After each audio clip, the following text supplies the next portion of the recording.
capítulo 7. Bem-aventurados os pobres de espírito.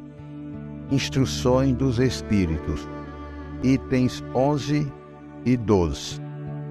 O orgulho e a humildade. Lacordaire, Constantina, 1863. E a paz do Senhor esteja convosco, meus queridos amigos. Venho até vós para encorajar-vos a seguir o bom caminho. Aos pobres de espíritos que outrora viveram na terra, Deus concede a missão de vir esclarecer-vos. Bendito seja pela graça que nos dá, de podermos ajudar o vosso adiantamento.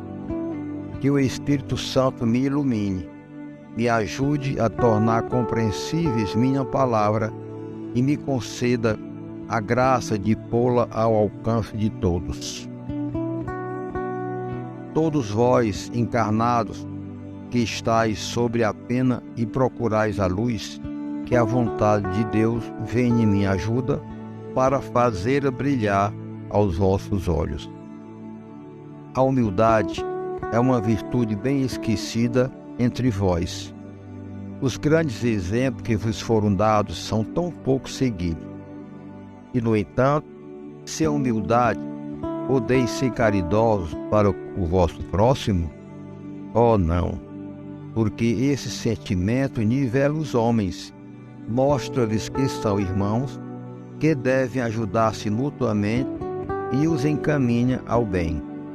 Sem a humildade, enfeitai-vos de virtude que não possuis, como se vestisseis um hábito para ocultar as deformidades do corpo. Lembrai-vos daquele que vos salva. Lembrai-vos da sua humildade, que o fez tão grande e o elevou acima de todos os profetas. O orgulho é o terrível adversário da humildade. Se o Cristo prometeu o reino dos céus aos mais pobres, foi porque os grandes da terra imaginavam que os títulos e as riquezas eram a recompensa de seus méritos e que a sua essência era mais pura que a do pobre. Acreditavam que essas coisas lhes eram devidas e, por isso, quando Deus as retira, acusam-no de injustiça. Ó irrisão e cegueira! Deus, acaso, estabeleceu entre vós alguma distinção pelos corpos? O invólucro do pobre não é o mesmo do rico? O Criador fez duas espécies de homens? Tudo quanto Deus fez é grande e sábio. Não lhe atribuais as ideias concebidas por vossos cérebros orgulhosos. Ó rico, enquanto dormes em teus aposentos suntuosos, ao abrigo do frio, não sabes quantos milhares de irmãos iguais a ti jazem na miséria? O desgraçado faminto não é teu igual? Bem sei que o teu orgulho se revolta com essas palavras. Concordarás em lhe dar uma esmola, nunca, porém, em lhe apertar fraternalmente a mão. Exclamarás: eu nasci de sangue nobre, um dos grandes da terra, ser igual a esse miserável estropiado? Vã utopia de pretensos filósofos. Se fôssemos iguais, por que Deus o teria colocado tão baixo e a mim tão alto? É verdade que vossas roupas não são nada iguais, mas se vos despires a ambos, qual a diferença que então haverá entre vós? A nobreza do sangue, dirás. Mas a química não encontrou diferenças entre o sangue do nobre e do plebeu, entre o do senhor e do escravo. Quem te diz que também não foste miserável como ele? Que não pediste esmolas? Que não a pedirás um dia a esse mesmo que hoje desprezas? As riquezas são por acaso eternas? Não acabam com o corpo invólucro perecível do espírito? Oh, debruça-te humildemente sobre ti mesmo. Lance enfim os olhos sobre a raridade das coisas deste mundo, sobre o que constitui a grandeza e a humilhação no outro. Pensa que morte não te poupará mais do que aos outros.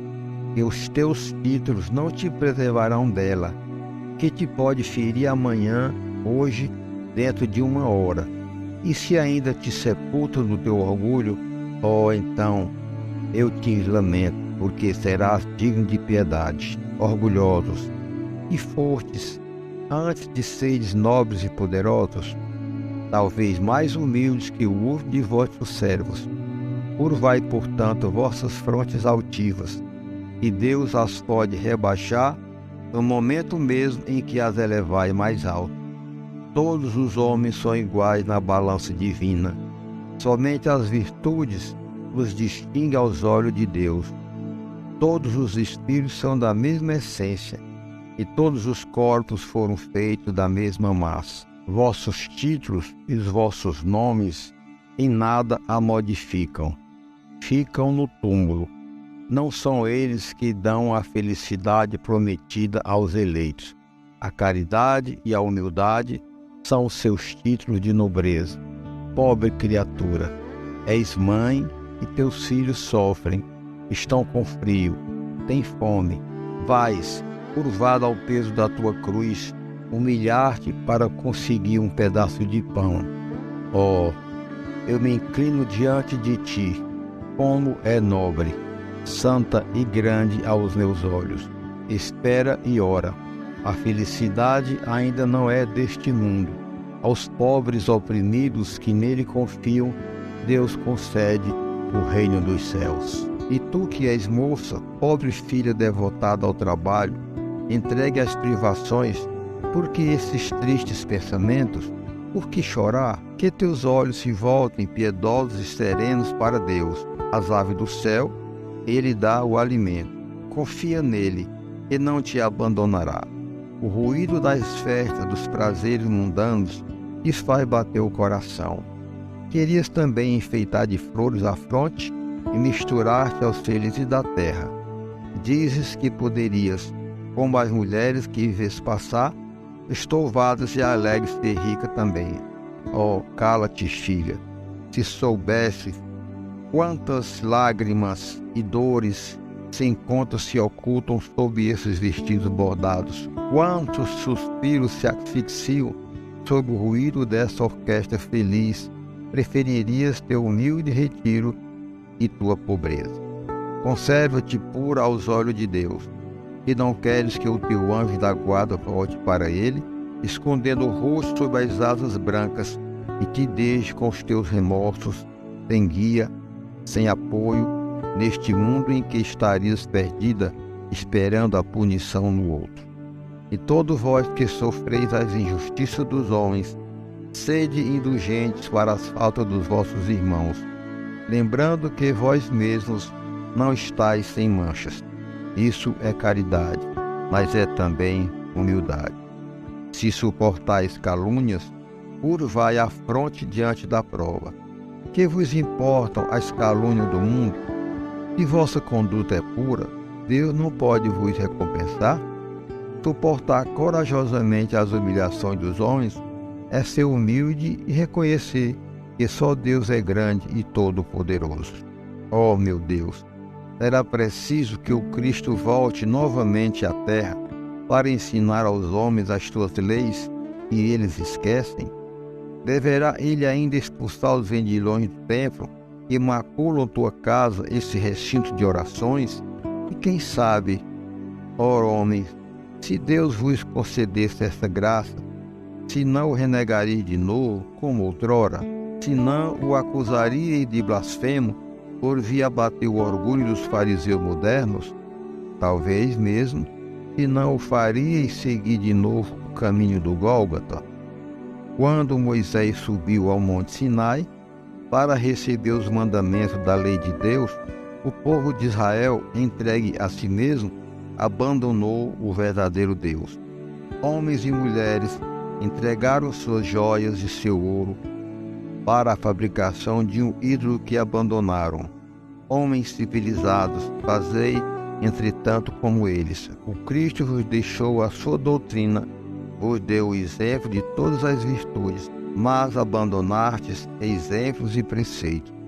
Cada um de vós, carregando as suas paixões, fabricou um Deus de acordo com a sua vontade, para uns terrível e sanguinário, para outros indiferente aos interesses do mundo. O Deus que fizeste é ainda o bezerro de ouro, e cada qual apropria aos seus gostos e às suas ideias. Despertai, meus irmãos, meus amigos, que a voz dos Espíritos vos toque o coração. Sede generosos e caridosos, sem ostentação. Quer dizer, fazei o bem com humildade, que cada um vá demolindo aos poucos os altares elevados do orgulho. Numa palavra, sede verdadeiros cristãos, e atingireis o reino da verdade. Não duvideis mais da bondade de Deus, agora que Ele vos envia tantas provas. Viemos preparar o caminho para o cumprimento das profecias. Quando o Senhor vos der uma manifestação mais esplendente da sua clemência, e o enviado celeste vos encobre, reunidos numa grande família, que os vossos corações, brandos e humildes, sejam dignos de receber a palavra divina que ele vos trará. E o eleito não encontre em seu caminho senão as palmas dispostas pelo vosso retorno ao bem, à caridade, à fraternidade, e então o vosso mundo se tornará um paraíso terreno. Mas se permanecerdes insensíveis à voz dos Espíritos, enviados para purificar e renovar a vossa sociedade civilizada, rica em conhecimentos e não obstante tão pobre de bons sentimentos, nada mais vos restará do que chorar e gemer pela vossa sorte. Mas não, assim não acontecerá. Voltai-vos para Deus, vosso Pai, e então nós todos, que trabalhamos para o cumprimento da sua vontade, entoaremos o cântico de agradecimento ao Senhor por sua inesgotável bondade, e para o glorificar por todos os séculos dos séculos, assim seja. Adolfo, bispo de Alger, Marmande, 1862. Homens, por que lamentais as calamidades que vós mesmos amontoastes sobre a vossa cabeça? Desprezastes a santa e divina moral do Cristo. Não vos admireis de que a taça da iniquidade tenha transbordado por toda parte. O mal-estar se torna geral. A quem se deve, senão a vós mesmos, que incessantemente procurais aniquilar-vos uns aos outros? Não podeis ser felizes sem mútuas benevolência? E como poderá esta existir juntamente com o orgulho? O orgulho eis a fonte de todos os vossos males. Dedicai-vos, pois, à tarefa de destruí-lo, se não quiserdes perpetuar as suas funestas consequências. Um só meio tende para isso, mas infalível. Tomai a lei do Cristo por regra infalível de vossa conduta, essa lei que haveis rejeitado ou falseado na sua interpretação. Por que tendes em tão grande estima o que brilha e encanta os vossos olhos, em lugar do que vos toca o coração? Porque o vício que se desenvolve na opulência é o objeto da vossa reverência, enquanto só tendes um olhar de desdém para o verdadeiro mérito que se oculta na obscuridade. E um rico libertino perdido de corpo e alma se apresente em qualquer lugar, e todas as portas lhe são abertas, todas as honras lhe são dispensadas, enquanto dificilmente se concede um resto de proteção ao homem de bem que vive do seu trabalho. Quando a consideração que se dispensa às pessoas é medida pelo peso do ouro que elas possuem ou pelo nome que trazem, que interesse podem ter elas em se corrigir de seus defeitos? Bem diferente seria, entretanto, se o vício dourado fosse fustigado pela opinião pública, como é o vício andrajoso. Mas o orgulho é indulgente para tudo quanto o agrada. Século de concupiscência e de dinheiro, dizei vós, sem dúvidas, mas por que deixaste as necessidades materiais se sobrepõe ao bom senso e à razão, porque cada qual deseja se elevar sobre o seu irmão. Agora, a sociedade sofre as consequências. Não esqueçais que um tal estado de coisa é sempre o sinal da decadência moral. Quando o orgulho atinge o seu extremo, é indício de uma próxima queda, pois Deus pune sempre os soberbos. Se às vezes os deixa subir, é para lhes dar tempo de refletir e de emendar-se sobre os golpes que, de tempos a tempos, desfere no seu orgulho como advertência. Entretanto, em vez de humilharem, eles se revoltam. Então, quando a medida está cheia, ele a vira de repente, e a queda é tanto mais terrível quanto mais alto tiverem se elevado. Pobre raça humana, cujos caminhos foram todos corrompidos pelo egoísmo. Reanimai-vos apesar disso. Na sua infinita misericórdia, Deus envia um poderoso remédio aos teus males, um socorro inesperado à tua aflição. Abre os olhos à luz. Eis que as almas dos que se foram estão de volta, para te recordar os verdadeiros deveres. Elas te dirão, com a autoridade da experiência, quanto às vaidades e às grandezas de vossa passageira existência são pequeninas diante da eternidade. Dirão que nesta será maior o que for menor entre os pequenos deste mundo. O que mais amou os seus irmãos será o mais amado no céu. E os poderosos da terra, se abusaram da autoridade, serão obrigados a obedecer aos seus servos.